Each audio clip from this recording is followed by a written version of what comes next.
YouTube CNA Practice Test 2025. Question 1. What is the most effective way to prevent the spread of infection? Wearing gloves at all times, washing hands frequently, using antibacterial spray on everything, keeping all residents in their rooms. Hand washing is the single most important practice in preventing the spread of infection. Question 2. What is a common sign of a urinary tract infection, UTI, in an elderly resident? Sudden confusion, increased appetite, better sleep, improved mobility. In the elderly, UTI is often present with cognitive changes or delirium rather than just physical symptoms. Question 3. What is sundowning? Increased confusion and agitation in the evening hours, sleeping all day and staying up all night, a skin condition caused by the sun, the resident feeling better at the end of the day. Sundowning is a phenomenon where confusion and behavioral problems worsen as daylight fades. Question 4. A resident with Alzheimer's disease is wandering the halls. What should the CNA do? Lock the resident in their room, tell the resident they are being naughty, gently redirect the resident to a safe area or activity, tie the resident to a chair. Redirection is a safe and effective technique for managing wandering behavior in dementia patients. Question 5. When should standard precautions be used? Only for residents with known infections, only when the resident is coughing, for every resident at all times, only when the nurse tells you to. Standard precautions are designed for use with all patients to reduce the risk of transmission of pathogens. Question 6. When measuring a resident's blood pressure, the first sound heard is the diastolic pressure, pulse pressure, systolic pressure, mean pressure. The systolic pressure is the top number and represents the pressure when the heart contracts. Question 7. A resident is nearing the end of life. What is the CNA's primary role? To encourage the resident to eat a large meal, to provide comfort and emotional support, to discuss medical treatments with the family, to ignore the resident since they are dying. Palliative care focuses on comfort, dignity, and support for both the resident and their family. Question 8. Which of the following is a sign of dehydration? Clear, pale yellow urine, moist skin, dark, concentrated urine, increased appetite. Dark, strong-smelling urine and low output are classic signs of dehydration.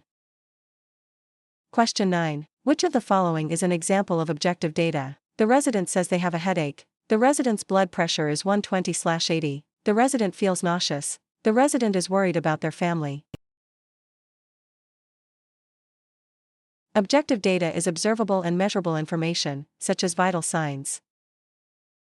Question 10. Which of the following is a normal part of aging? Loss of all memory, slowed reflexes and reaction time, incontinence, constant pain. While some decline is normal, like slower reflexes, things like total memory loss or incontinence are not normal parts of aging. Question 11. What should a CNA do before entering a resident's room? Walk right in, knock and wait for permission to enter, call out the resident's name from the hall, check the resident's chart. Knocking is a matter of respect and privacy for the resident's home. Question 12. A resident refuses a bath. What should the CNA do? Force the resident to bathe, skip the bath and try again later, tell the resident's family, document that the resident is difficult. Residents have the right to refuse care. The CNA should respect the refusal and try again at a different time. Question 13. A resident's tray has a full glass of water, but the resident is on NPO status. What does this mean? Nothing by mouth, next patient only, needs physical observation, nutrition per oral.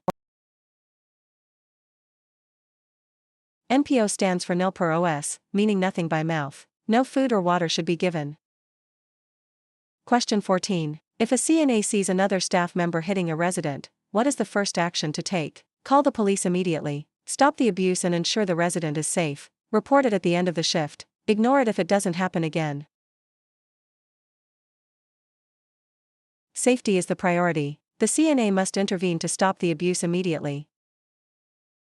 Question 15. What is the correct way to lift a heavy object? Bend at the waist and keep legs straight, keep feet close together, Bend at the knees and use leg muscles. Lift with your back muscles.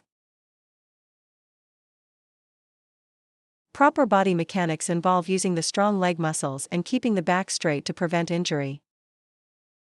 Question 16. Which pulse site is most commonly used for taking a routine pulse? Carotid, radial, brachial, apical. The radial pulse, at the wrist, is the most common site for measuring heart rate in adults. Question 17. What is the proper method for cleaning the perineal area of a female resident? From back to front, from front to back, in a circular motion, with a scrub brush. Cleaning from front to back, cleanest to dirtiest, prevents the spread of bacteria from the anal area to the urethra. Question 18. When dressing a resident with a weak right arm, which arm should be dressed first? The left arm, the right arm, both arms at the same time, it doesn't matter. When dressing, always start with the weak or affected side first. Dress affected/weak. Question 19. If a resident is in a vest restraint, how often must they be checked? Every 15 minutes, every hour, every 2 hours, once per shift. Residents in restraints must be monitored at least every 15 minutes to ensure safety and circulation. Question 20. How often should a resident who is unable to move be repositioned? Every hour, every 2 hours, once per shift, only when they complain of pain.